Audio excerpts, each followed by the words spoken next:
Nestled at the foot of a mountain range, the village of Alfar was a place where the rhythms of life felt both timeless and deeply intertwined with the land. The streets were cobblestone, worn smooth by generations of villagers who had walked them with purpose and pride. Small stone cottages dotted the landscape, their roofs thatched with hay or covered in clay tiles, blending naturally with the wildflowers and green meadows that surrounded them. Early mornings saw women gathering water from the village well, their laughter and soft chatter mingling with the sound of roosters crowing in the distance. Farmers could be seen tending to their fields before the sun reached its zenith, while elders gathered in the square, exchanging stories and gossip as children ran past, their laughter echoing like a song. In the heart of this village lived Elias Hartfield, the richest man in Alfar, though his wealth was not of gold or silver, but of land, cattle, and an old, sprawling farm passed down through generations. Elias had built his fortune with hard work, tending to the soil, raising animals, and cultivating relationships with neighbouring farms. He was a man whose hands were weathered by years of toil, yet his eyes sparkled with the kindness that had made him beloved by all who knew him. Known for his generosity, Elias often extended a helping hand to those in need, be it through lending a plough, providing a warm meal, or offering financial aid to struggling farmers. His wealth was a reflection of his success, but it was his character that truly set him apart. Elias had a wife, Clara, a gentle woman whose warmth and compassion matched his own. Together they had raised 2 children, Samuel, a bright and curious boy of 12, and Lily, a spirited 8-year-old with a passion for drawing. The family was close-knit, sharing everything from joyous moments to the burdens of life's challenges. While Elias's work kept him busy, Clara made sure their home was a sanctuary of comfort, where laughter filled the rooms, and the smell of freshly baked bread often lingered in the air.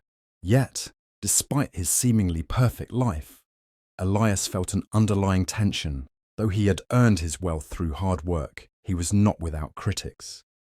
Some villagers whispered behind his back, questioning the origins of his fortune, as if his success was somehow a result of luck or deceit. Others resented his prominence in the community, feeling that the balance of power was tipped in his favour. These tensions, though never openly expressed, hung in the air, and Elias could feel them in the way some looked at him. Respect mixed with envy, admiration tinged with suspicion. It was in this environment of quiet complexity that Elias encountered the strangest request of his life, a request that would change not only the course of his day, but the very way he viewed his place in the world. The day began like any other. Elias awoke to the sound of birds singing through the open window, the early morning light spilling across the wooden floor of his bedroom. Clara had already prepared breakfast. Warm oat porridge with honey, and the smell of freshly brewed tea filled the air. The children were still asleep, a rare moment of peace in the busy household, and Elias savoured it, knowing the day would soon unfold into its familiar rhythm of chores, conversations, and the endless demands of maintaining the farm. But that morning, as Elias stepped out into the yard, he noticed something unusual. Standing at the gate of his property was a man he did not recognise. He was older, dressed in ragged clothing that barely kept him warm in the crisp autumn air. His face was lined with age and hardship, his hands calloused from years of toil. But there was a certain stillness about him, a quiet intensity that caught Elias's attention. The man held his hat in his hands, his head slightly bowed, as if he were waiting for something. Elias approached with caution, but not without curiosity. He knew the village well enough to recognise most of the faces that passed through it, and this man did not belong to any of them. "Can I help you?" Elias asked, his voice friendly yet firm, as was his way with strangers. The man looked up, his eyes dull yet filled with a quiet desperation. "I need a favour," he said in a voice that was low and cracked, as though it had not been used in some time. "A great favour, one that may seem strange, but I promise you, sir, I would not ask if there were any other way." Elias tilted his head, waiting for the man to continue. There was a hesitation in the air, A heavy pause that lingered longer than usual. The man's gaze flickered nervously, and he looked to the ground before speaking again. "I have a daughter," the man began. "Her name is Eliza. She is a good girl, honest and strong. Stronger than most, I'd say. But she's sick, very sick. I've tried everything I can, but no healer in the village can help her. I heard of your success, your land, your farm, and I thought perhaps, sir, perhaps you could offer a solution that would save her life." Elias's heart softened at the mention of sickness. He had children of his own and could not imagine the pain of watching one of them suffer. "What kind of illness does she have?" he asked, his voice gentler now. "It's not the kind of sickness you can cure with medicine or prayer," the man said, his words heavy with grief. "It's a curse, a disease that only the richest can undo." Elias furrowed his brow. "A curse?" The man nodded solemnly. "A curse that can only be broken by a sacrifice. A very great one." Elias stood frozen for a moment, trying to make sense of the words, unsure if he was dealing with a man in the depths of despair or someone with ill intentions. But the desperation in the man's voice was undeniable. "I'll do anything to save her, sir. Anything," the man pleaded, his eyes now glistening with unshed tears.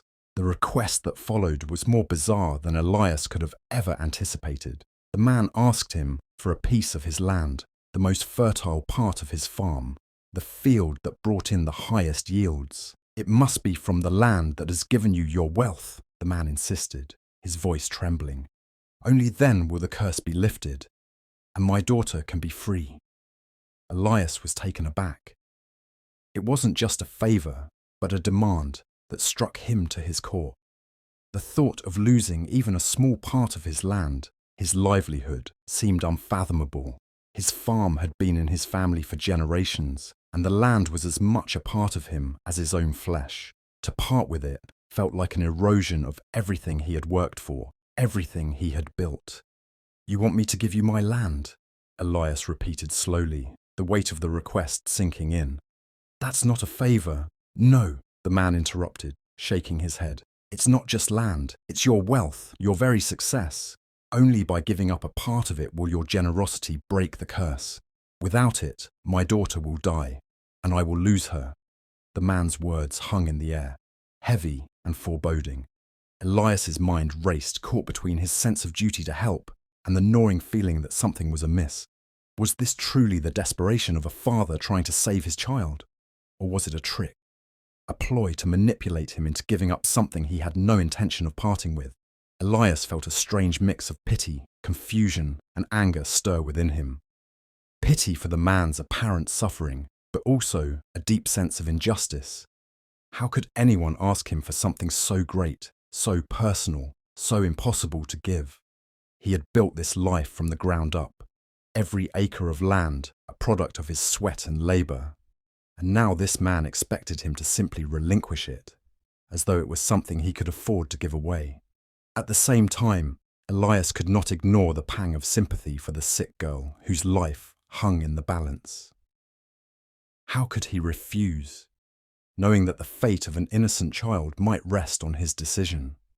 Yet something about the man's request felt off. The way he spoke, the urgency in his eyes, it all seemed too deliberate, too rehearsed.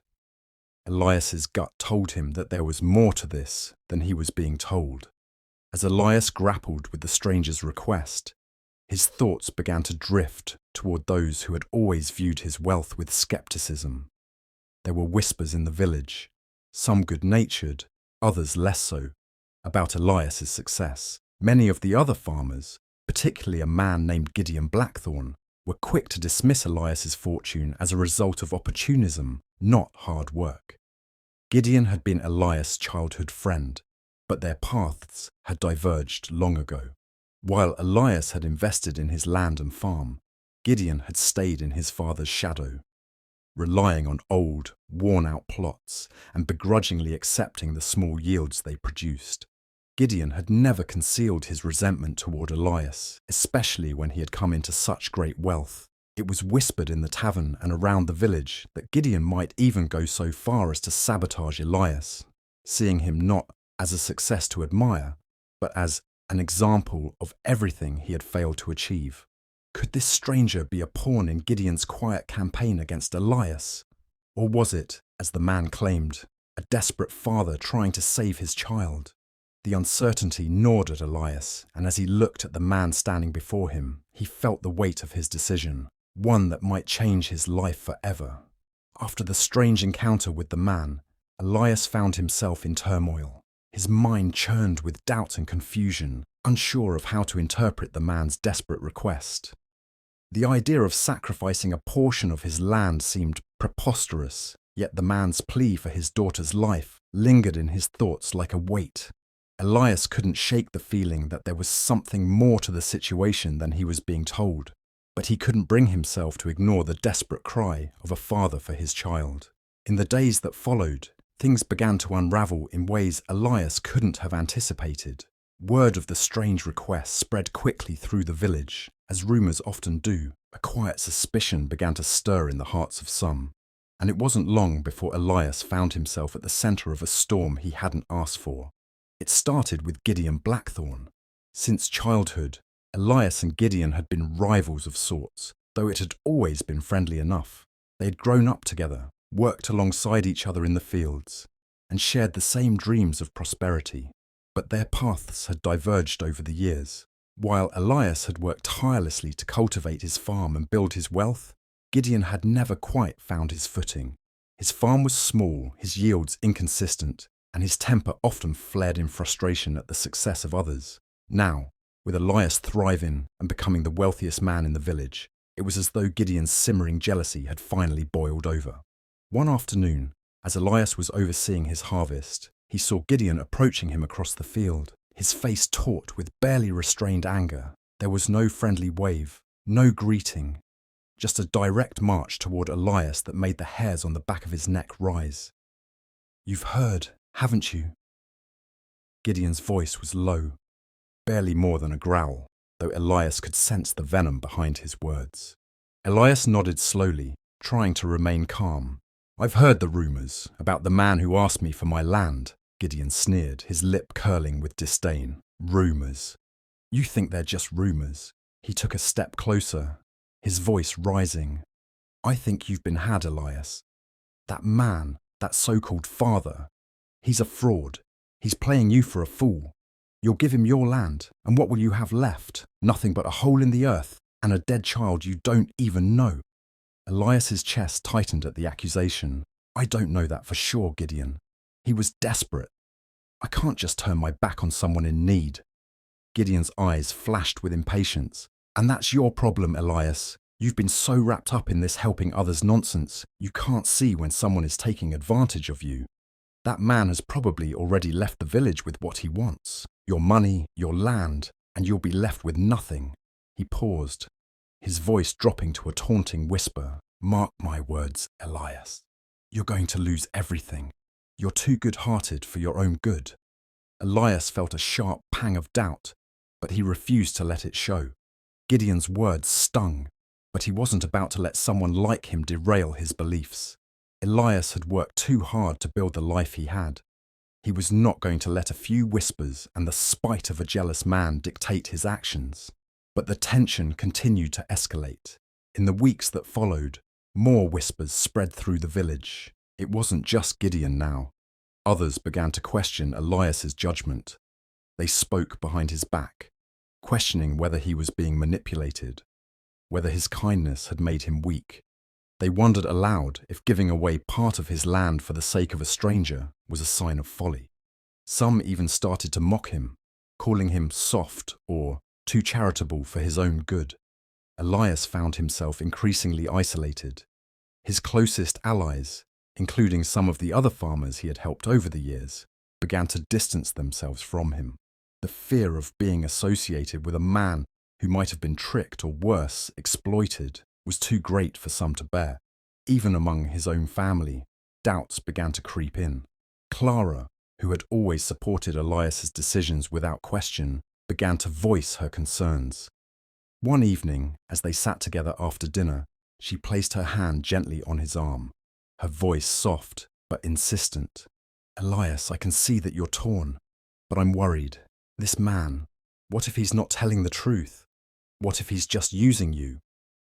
Clara's eyes were filled with concern. You've built everything we have. Do you really think it's worth giving up so much for someone you don't even know? Elias looked into her eyes, feeling the weight of her words, but also the sincerity behind them. I don't know, Clara. I can't just turn my back on someone in need, especially a father trying to save his child. But at the same time, something doesn't feel right. Clara sighed and shook her head. I know your heart, Elias. I know you want to help, but I don't want to see you lose everything for something that could be a lie. Despite her worry, Clara didn't press him any further. She knew better than to try to change his mind when he was set on something, but the strain in her voice made Elias feel more uncertain than ever. Was he really doing the right thing? It wasn't just Clara who worried. Samuel, their 12-year-old son, had overheard the conversation one evening and approached Elias the next morning, his expression serious for his age.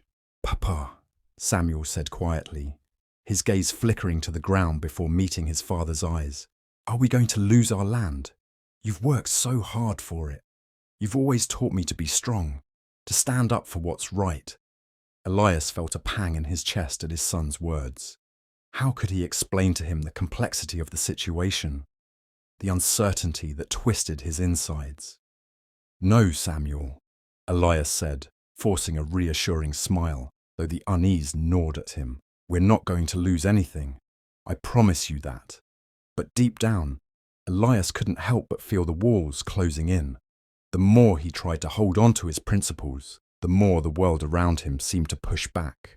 One evening, as Elias was walking to the village square to meet a few of the remaining farmers who had yet to turn against him, he was stopped by a familiar face. It was Naomi, a widow who had always been kind to Elias and Clara, who had helped them on the farm during the harvest seasons. Her face was lined with sorrow, but her eyes held warmth as she grasped Elias's. Shut your hand. I just wanted to say, Naomi said, her voice steady but filled with a quiet compassion, that I've heard the rumours, and I know people are starting to doubt you. But I believe in you, Elias. You've always helped when no one else would. Don't let them sway you. I know it's hard. You're a good man. Don't let their doubts take that from you. Her words hit Elias like a wave. There was no grand gesture, no grand speech, just a simple statement of faith in his goodness. It was the support he hadn't known he needed, but the reassurance that came from knowing someone saw him for who he truly was, not for the rumours or accusations swirling around him. That night, as Elias lay in bed, he could still hear the voices of doubt ringing in his ears, but Naomi's words held a steadying force. His commitment to doing good hadn't wavered. It had only grown stronger in the face of opposition. He would stand his ground. If there was a way to help that man, to save his daughter, then Elias would find it, no matter the cost. But he knew now that the road ahead would not be easy. It would be fraught with more obstacles, more tests of his integrity and his resolve. He couldn't turn back now, not after everything he had already faced. The stakes were higher than ever, and Elias had no choice but to continue the fight, for his beliefs, for his family, and for the good in the world he still believed was worth saving. The storm came without warning, an evening of ominous clouds that gathered quickly over the village, turning the sky a bruised shade of grey. Elias had been out in the fields, attempting to finish a few last chores before the rain set in. The harvest was in full swing, and every day mattered. Each grain of wheat, each bushel of fruit that could be gathered in the drying hours before the weather turned. His thoughts were still tangled in the predicament with the man who had requested the land, the nagging doubts that continued to fester despite his attempts to push them aside. But that evening, as the wind began to howl, Elias felt a shift he couldn't ignore. By the time he had walked back toward the house, the first drops of rain began to fall, each one heavier than the last. He was already soaked when he reached the gate of his farm, his boots heavy with the water that soaked the ground beneath his feet. As he approached the house, he saw Clara standing on the porch, her face pale as she looked toward the distant barn. "There's something wrong," she said, her voice shaking with barely contained fear. "What is it?" Elias rushed toward her, his heart pounding in his chest. "It's the barn," Clara said, pointing toward the outbuilding in the distance. "The wind, it's too strong. I think it might collapse." Elias turned and ran. His mind raced, his heart hammering in his chest. His barn, the very structure that housed his livelihood, the cattle, the grain, the tools, was at risk of being destroyed. He reached it just in time to hear the creaking of wood bending under the pressure of the wind. The barn groaned and shuddered as if it were alive and in pain. The storm had turned vicious, the rain turning into sheets, the wind howling like a beast in the dark. Then, in an instant, it happened. There was a deafening crack as the structure gave way. One of the beams split, and a massive section of the roof collapsed, sending a rain of wood and debris spilling into the yard. The animals were panicking, their cries mingling with the roar of the wind. Elias barely managed to leap out of the way, but the damage was done. The barn, his barn, was in ruins. He stood there, drenched and shaking, unable to move as the rain lashed against him. His mind couldn't process what he was seeing. This was his life, his livelihood, his years of work. Everything he had spent his whole life building, gone in an instant. The wealth he had accumulated from the farm, the long days of labour, the sacrifices he had made for his family, all of it had come to this, a ruin. "Elias!" Clara cried, running toward him, her face stricken with horror. She pulled him back from the debris, her voice trembling. "We'll rebuild. We'll find a way." But Elias wasn't listening. He couldn't hear her over the deafening roar of the storm, or over the rising tide of despair that surged inside him. The words, "we'll rebuild," felt hollow in his ears. How could they rebuild? The barn had been the heart of everything they had, the means by which they fed their family and the village, the very source of their survival. Without it, what would they have left? Without it, what was he? The storm raged on, as though mocking his helplessness. The wind whipped through the ruins of the barn, tearing at the trees and scattering the debris. Elias dropped to his knees in the mud, staring at the devastation before him, his chest tight with a feeling of loss he couldn't name. He had tried so hard, he had given so much, yet here he was, alone in the pouring rain, watching it all fall apart. Protagonist's reaction. It wasn't just the barn. It was everything, the relentless weight of the world crashing down on him all at once. His mind flashed back to the man who had asked him for his land. Had it been some kind of omen? A test? A trick of fate? The people who had whispered behind his back, questioning his decisions, had all been right. His kindness, his willingness to help others. Had it all been in vain? What had it led to? Nothing but ruin. For a long while, Elias couldn't speak. He didn't want to. He didn't know what to say. His hands, trembling from the cold and shock, gripped the muddy earth beneath him. How had he gotten here? The questions flooded his mind like a torrent, each one more painful than the last. Was this the price he had to pay for trying to be a good man? Was the cost of his integrity this devastation? It felt like everything he had believed in had betrayed him, as though all the goodwill he had offered to others had been repaid with this catastrophe. His heart felt hollow, as though the storm had washed away every ounce of hope he had left. Clara knelt beside him, her hand warm on his shoulder, but even her touch couldn't erase the emptiness he felt. "I'm so sorry," she whispered, her voice filled with a deep sorrow. "But we'll get through this. We always have." Elias shook his head, his voice thick with despair. "How, Clara? How can we get through this?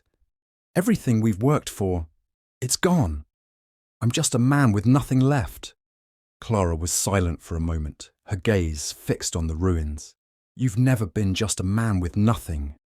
You've always been more than that, Elias. You still are. And we'll rebuild. We'll start again. Together." Elias didn't know if he believed her. His eyes stung with unshed tears as he looked at the destruction around him, feeling the full weight of his failure pressing down on him. How had it come to this? Hint of hope. But as the storm began to let up, a small flicker of hope stirred within Elias. It was subtle at first, a soft light in the midst of all the darkness. As Clara spoke softly beside him, trying to comfort him, Elias felt a presence at his back. He turned, his heart racing as he saw someone approach through the rain. Naomi, the widow who had supported him in the past, her figure framed by the fading light of the storm.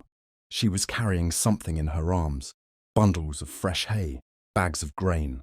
Without a word, she stepped into the ruined yard, placing the bundles down beside Elias. Her face was kind but resolute, and there was a strength in her eyes that cut through the fog of his despair. "Your farm may be down, Elias," Naomi said quietly, "but your spirit's not broken. You've helped all of us in ways you can't even imagine. It's time for us to help you."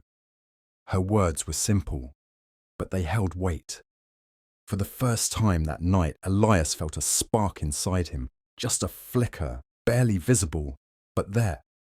Naomi's gesture reminded him of the ties that bound them all together, of the ways his kindness had planted seeds that had taken root in others. Maybe he wasn't alone after all. Maybe, just maybe, there was still a way forward.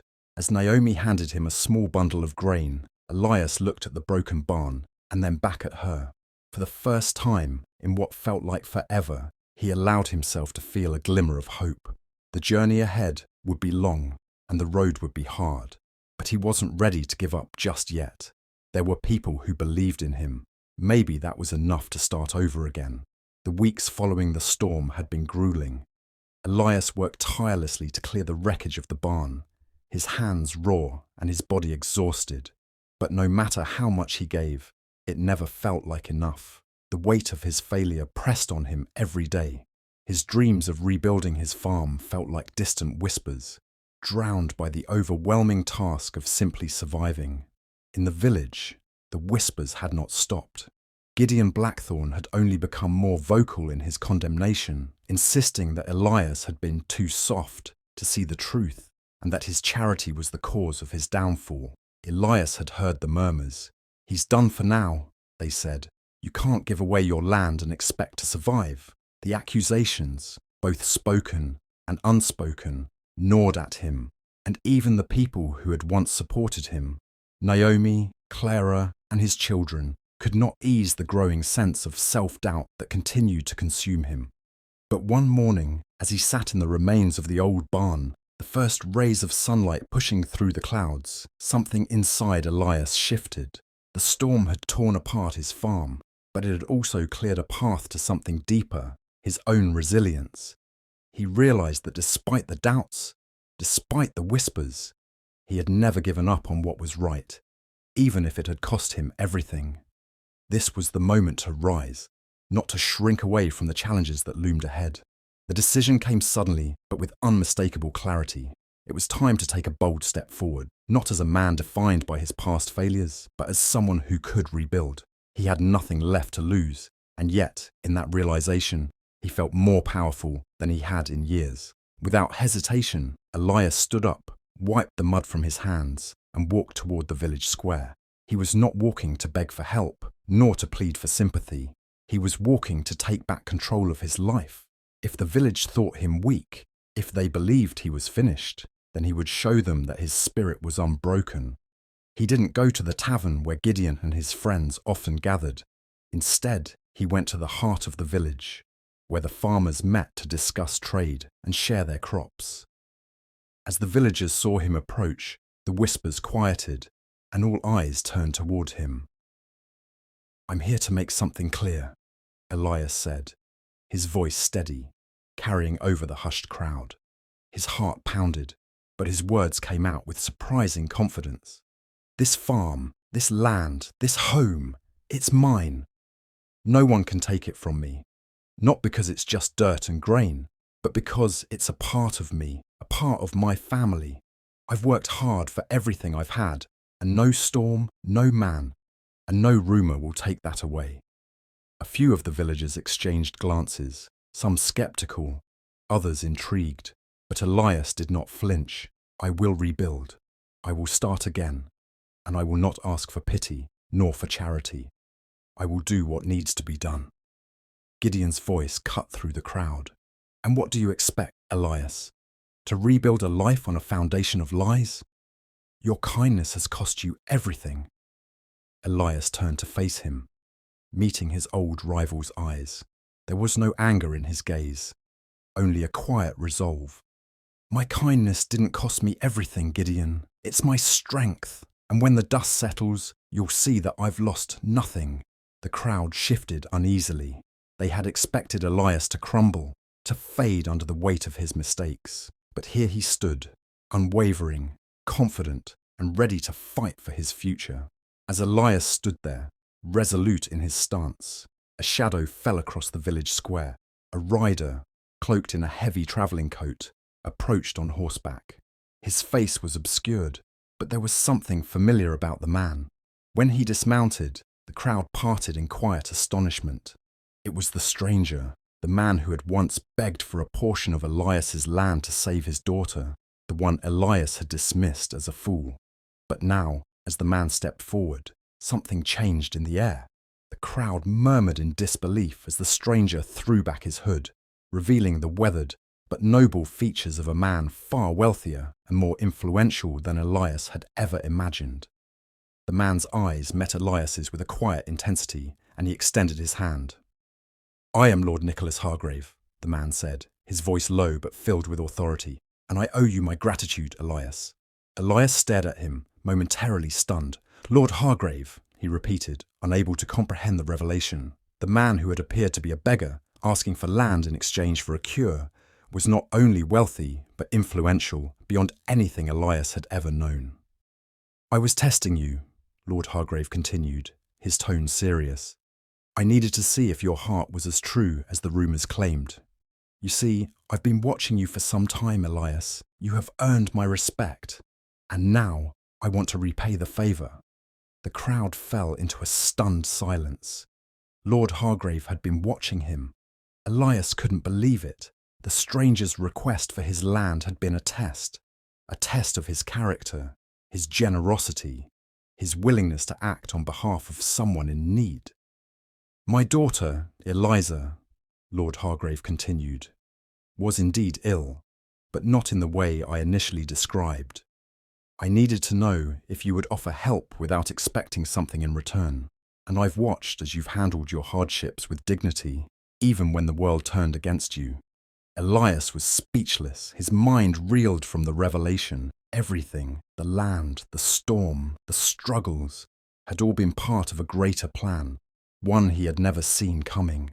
Lord Hargrave reached into his cloak and pulled out a sealed letter. "This is an agreement for a partnership," he said. "You have proven your worth, Elias.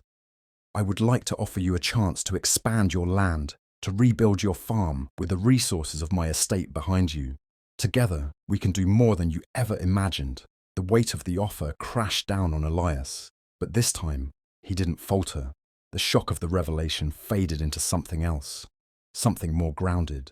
It wasn't the wealth, the land, or the grand offer that mattered. It was the recognition of his worth. His goodness had been seen, not just by those around him, but by someone in a position to change his life forever. Gideon, whose voice had been so loud before, now stood silent, his face twisted in disbelief. The villagers, who had once doubted Elias, now watched in awe as Lord Hargrave turned to them and addressed the crowd.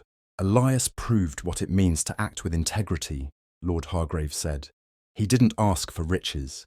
He asked only to do what was right. It's men like him that build the foundation of a strong community." Elias turned back to the crowd, his heart swelling with pride for the first time in what felt like forever. He had made it through, not because of fortune or luck, but because he had stayed true to who he was, kind, steadfast, and unyielding in his beliefs. As the villagers began to approach, offering their congratulations, Elias felt the weight lift from his shoulders. The storm had passed, and he had found his way. His farm would be rebuilt, yes, but more than that, he had found peace. He had proven that doing good was never a weakness, but a strength that could change the world. And for the first time in a long while, Elias allowed himself to believe that he might just be able to start again, stronger, wiser, and with the support of those who had seen his true worth. In the months that followed, Elias's life began to transform in ways he had never imagined. The storm that had nearly destroyed everything he held dear had, in a strange twist of fate, paved the way for a future more promising than he could have hoped for. With Lord Hargrave's generous offer, Elias set about rebuilding his farm, but not just as it had been before. He had the resources and the support to turn his land into something even greater, something sustainable and thriving. The partnership with Lord Hargrave allowed Elias to access better equipment, improved seeds, and the backing of a network of well-established farmers. The work was hard, but it was not lonely. His neighbours, many of whom had once doubted him, rallied around him, offering help and labour as they saw his resolve. Together, they cleared the last of the wreckage from the storm, and the land began to yield more than it ever had before. His fields bloomed with the fruits of not just hard work, but of new opportunities he had never thought possible. Elias found joy, not only in the success of his farm, but in the way the community began to thrive again, together. Naomi, the widow who had supported him through his darkest days, remained a close ally, and slowly the bond between them deepened. Over time, their friendship blossomed into love, and they were married in a simple but heartfelt ceremony, surrounded by the friends and neighbours who had helped him rebuild. The once quiet, struggling farmer had become a symbol of resilience, not just for his own family, but for the entire village. Elias found fulfillment not only in the harvest, but in the new life he had built, in the family he had found, and in the renewed sense of community. The shadows of doubt that had clouded his heart faded away, replaced by a deep peace that came from knowing he had done what was right, regardless of the cost. Lessons for the antagonists.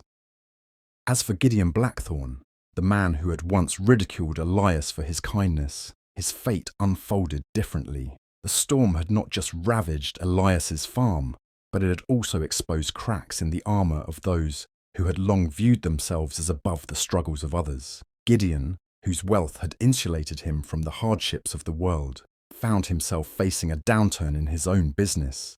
His reputation, built on pride and cynicism, began to sour among the villagers. People had watched as he belittled Elias, and now they saw the truth in the humility and generosity that Elias had shown. Gideon's land, which had once been prosperous, fell into disrepair. Without the strong community bonds that Elias had cultivated, the people grew less willing to trade with or support him. The contrast between Elias's rise and Gideon's decline was undeniable. Where Elias had built a thriving farm with the support of his community, Gideon's isolation and greed left him struggling. It was a hard lesson for Gideon, but one that eventually humbled him. In the end, he learned that wealth alone could not sustain a person. Character and kindness, as Elias had demonstrated, were far more valuable. Though it took time, Gideon began to rebuild not just his fortune, but his relationships, learning the lesson of community and respect that Elias had long known. Moral takeaway. Elias's story was a living testament to the power of resilience and kindness. He had not sought wealth or recognition. He had only sought to do what was right, to be a good man in the face of adversity. And in the end, his goodness became his greatest strength. The moral of Elias' journey is clear. Goodness may not always bring immediate rewards, and the path to success can be filled with hardship and doubt. But kindness, generosity, and a steadfast heart can overcome even the greatest obstacles. It is not in wealth or power that true success lies, but in the strength of character and the bonds of community. As the proverb goes, a man's true wealth is not in what he possesses, but in what he gives. Elias had given everything he had, his time, his land, his heart, and in return, he found that the world had given him something far more valuable, a life rebuilt, a family, and the peace of knowing he had stayed true to himself. In the end, Elias proved that good things happen to those who do good, and that true wealth is found not in material things, but in the love and respect earned through kindness and resilience. As you reflect on Elias's journey, think about the challenges you've faced in your own life. Have you ever been tested by adversity, only to find strength in kindness and resilience? How have your actions shaped the world around you? Elias's story reminds us that, even in the darkest times, staying true to our values can lead to unexpected rewards. We'd love to hear from you. Share your thoughts in the comments below. What part of Elias's story resonated with you the most? Have you had a moment where your perseverance and kindness paid off? Don't forget to like and share this story with your friends. And let's continue to spread the message that goodness always has the power to overcome adversity. And wherever you're tuning in from, let us know in the comments. We're building a community of people who believe in the strength of kindness, and we'd love for you to be a part of it. Thank you for reading, and remember, your story, just like Elias, can inspire change. Keep going, keep giving, and never give up.